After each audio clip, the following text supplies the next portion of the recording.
Hey, welcome. I'm Gary Sims from Blacktail Solution. Today is the second day of March.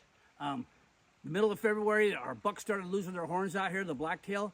So this is a great time to get out, and I like to come out and start a new feed station to see who made it through the hunting seasons, through archery, muzzleloader, and rifle, and who didn't. And plus, I like to keep my deer healthy through the winter. These are tough months for them. And what I got here, I'm going to show you today, is how I would set this up for feed and attract blacktail to where you want them. First off, if you take a look here, I got a great trail coming across this draw. You can see it's actually black with the deer have been coming up here. There's some fields down there they're feeding in. Also, just timber. You know, when they say feeding area for a blacktail, anywhere where there's green is a blacktail's feeding area. They feed everywhere. But this main trail shows me that they are crossing here. There's water down there.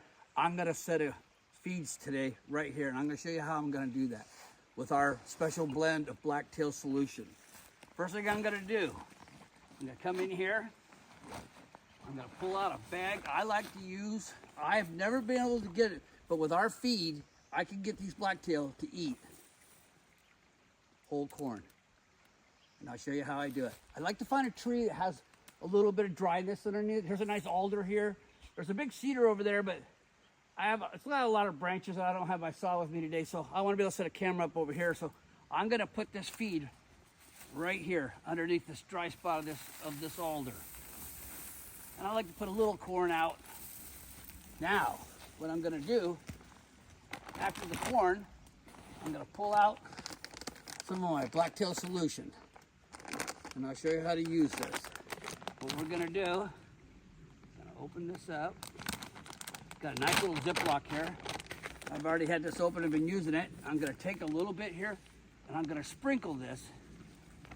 If you see, right here on top of this corn, right on top.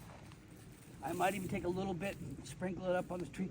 They can smell this. They're gonna come to this. I don't like to put so much bait out that they eat on it for days. I like them to come every day. I'll come in here and redo this. It only takes them about a day or two to find this. They'll probably find it tonight because this trail's so wide. This won't make it through the night. They'll find this. But anyway, now I'll set my cameras up and start filming some great bucks and does. You know, this feed is great this time of year, whether you just like to watch deer or you like to hunt deer. I just like to keep my deer healthy and alive. This has everything in it needs for great antler growth. Also, it helps the does with lactation of their milk, so when the fawns come, they have more milk. So if you're gonna feed your deer, make sure you feed them something that's actually supplement that's good for them. The corn itself is no good for a deer. But when you add this, now he has a healthy. You're making that deer healthy. And I hope to see you out there.